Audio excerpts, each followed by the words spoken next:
good afternoon, evening, morning, or dusk, whenever you happen to be watching this killer content. One thing I do know is that you'll be watching it after primary election 2020 prediction and timestamping today's August 3rd. I want to be on the record with this accountable predictions playlist so that later you can go Google, see if I happen to be right. The reason this one's bold, okay, Medicaid expansion in Missouri, constitutional amendment on the ballot for the primary election August 4th, 2020, has not been passed in Missouri because it's been in the legislature. As part of the Affordable Care Act, there is a certain amount of federal funding that has been allocated to Missouri that the state has in turn rejected. Supporters of the current amendment say that the funds have already been appropriated, and so Missouri is rejecting money that has already been paid for by the state and that legislatively we are entitled to. So the question would be, well, if there's more money coming in that the individual voters are less accountable for because it's not like a local tax increase, it's that federal treasury, right? When you call it the public purse, it sounds a lot more scarce, but when it's the treasury, we're getting the bills printed. Nonetheless, here we go. It's all about incentives. You weren't the Republican that stood up against Obamacare. Public vote versus private vote. You can do what you want in that voting booth. Benefits. The voter has heard that maybe Missouri hospitals are going to have trouble staying open. And that's not, and this is a business channel, so I don't say that as much of a political point, but to get you thinking about, okay, who are my clients? Are they credit worthy? Do they have money in the bank? Guess who has money in the bank? Insurance companies, governments. Guess who doesn't have that kind of money in the bank? Everyone else. Re-election. David Mayhew in his book Congress called the Congress people single-minded seekers of re-election, to the point where they're even working together cross-party in committee to make sure that they can each get some of their priorities met. This is also one of the reasons where if you're someone that fears a major legislative overhaul of some type of industry that you support, typically I tend to be a little more on the, well, it may not be so big of a deal because people won't want to rock the boat too much. We'll see if that changes over time.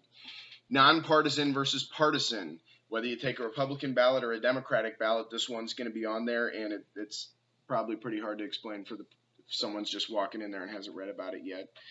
Plus, it's not, the Democratic Party typically is going to support this particular issue more, but it's not, the messaging, I'm not seeing a ton of Republicanism against it, to be honest.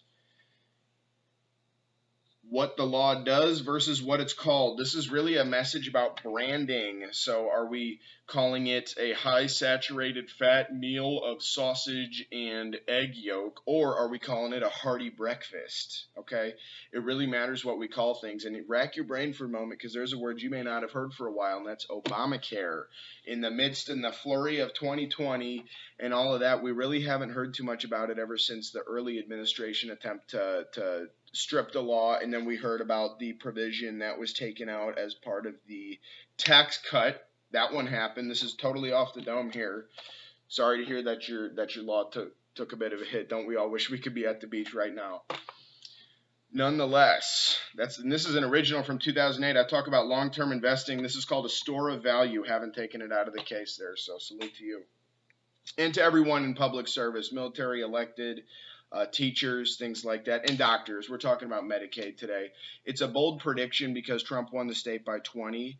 The legislature is totally Republican. 9 of our U.S. reps are Republicans versus two Democrats, one from each town, Missouri and Kansas City, for those following along at home. That's sort of why it's a bold prediction. Why it's a little less bold is because these ballot measures, so there was a minimum wage one, I believe maybe a medical marijuana one, things that are typically thought of as leaning a slightly more to the Democratic side have still passed despite the broader political picture. And the reason I'm putting this one out on the web with a timestamp is so that later you can go back and say, Jake understands how interest groups works, and now I do too. So thanks for watching the video. Hope it was worth it, and we're going to get out there and work the polls tomorrow.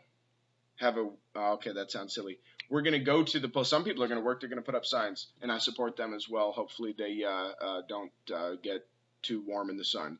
Have an awesome rest of the week, folks. Don't forget to get out there. Catch you next time.